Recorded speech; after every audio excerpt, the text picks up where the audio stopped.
दर्शकों, आज हम आप सभी को भगवान विष्णु के 10 अवतारों की संपूर्ण कहानी सुनाने वाले हैं।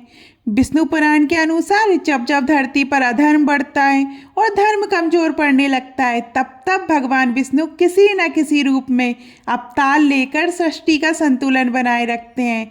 भगवान विष्णु के 10 प्रमुख अवतार माने गए हैं: मत्स्य, कूर्म, वराह, नरसिंह, वामन, परशुराम, राम, कृष्ण, बुद्ध और कल्कि। इन सभी अवतारों का एक ही उद्देश्य था, धर्म की स्थापना और अधर्म का विनाश। तो आइए आज जानते हैं इन दिव्य अवतारों की पावन कथा विस्तार से। मत्स्य अवतार। प्रलय का समय था, चारों ओर जल ही जल था, संपूर्ण सृष्टि नष्ट होने वाली थी। उसी समय राक्षस हेग्रीव वेदों को चुराकर समुद्र में छिपा लेता है। भगवान विष्णु ने जब मत्स्य अर्थात मछली का रूप धारण किया, एक दिन ऋषि मनु को नदी में एक छोटी सी मछली मिली, जिसने उनसे रक्षा की प्रार्थना की। मनु ऋषि ने करुणावश उसे अपने कमंडल में रखा। धीरे धीरे वह मछली विशाल होती चली गई। अंततः उसने अपना दिव्य स्वरूप प्रकट किया और मनु को आने वाले प्रलय के विषय में चेतावनी दी। भगवान मत्स्य ने मनु को एक नौका में सभी जीवों के जोड़े और बीज सुरक्षित रखने को कहा। प्रलय के बाद भगवान ने वेदों को पुनः प्राप्त कर सृष्टि की रक्षा की।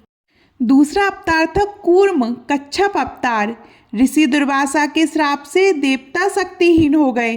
असुरों ने स्वर्ग पर अधिकार कर लिया। भगवान विष्णु ने समाधान बताया, समुद्र मंथन। मंदराचल पर्वत मथनी बना, बासु की रस्सी बने, पर पर्वत समुद्र में डूबने लगा। तब भगवान विष्णु ने कच्छप अवतार लेकर पर्वत को अपनी पीठ पर धारण किया। समुद्र मंथन से हलाहल विष निकला, जिसे भगवान शिव ने ग्रहण किया। अंततः धन्वंतरी अमृत कलश लेकर प्रकट हुए। तीसरा अवतार है वराह अवतार। दैत्य हिरण्याक्ष पृथ्वी को उठाकर पाताल लोक ले गया। पृथ्वी ने भगवान विष्णु से रक्षा की गुहार लगाई। भगवान ने वराह मतलब सुअर रूप धारण किया। भयंकर युद्ध के बाद हिरण्याक्ष का वध किया और पृथ्वी को अपने दांतों पर उठाकर पुनः जल से बाहर लाए। चौथा अवतार नरसिंह अवतार। हिरण्यकश्यप ने अमर होने का वरदान प्राप्त कर लिया था। उसका पुत्र प्रहलाद विष्णु भक्त था। भक्त की रक्षा के लिए भगवान विष्णु नरसिंह रूप में प्रकट हुए। ना मनुष्य, ना पशु, ना दिन, ना रात, ना भीतर, ना बाहर, उन्होंने दहलीज पर हिरण्यकश्यप का अंत किया। पांचवा वामन अवतार। राजा बलि दानी और शक्तिशाली था, पर अहंकार में डूब गया था। देवताओं की रक्षा के लिए भगवान विष्णु ने वामन ब्राह्मण रूप लिया। उन्होंने राजा बलि से 3 पग भूमि मांगी। पहले पग में पृथ्वी, दूसरे में आकाश नाप लिया, तीसरे पग के लिए बलि ने अपना सिर आगे कर दिया। भगवान विष्णु प्रसन्न हुए और उसे पाताल लोक का राजा बना दिया। छठा अवतार परशुराम अवतार। क्षत्रियों के अत्याचार से धरती त्रस्त थी। भगवान विष्णु ने परशुराम रूप में जन्म लिया।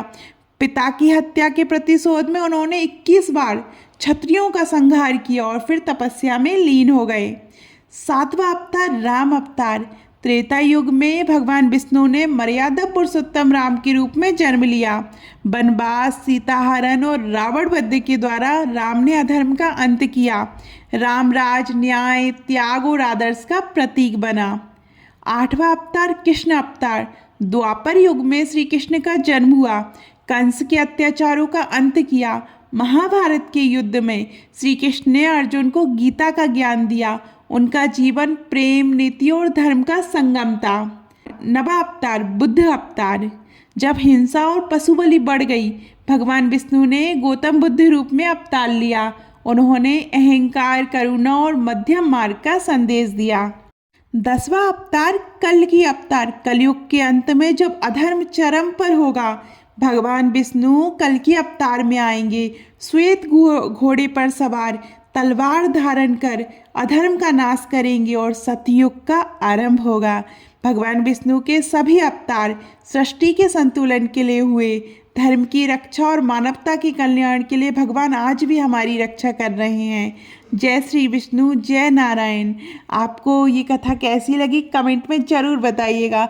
और अभी तक आपने हमारे चैनल धार्मिक चमत्कार को सब्सक्राइब नहीं किया तो सब्सक्राइब करिएगा। धन्यवाद।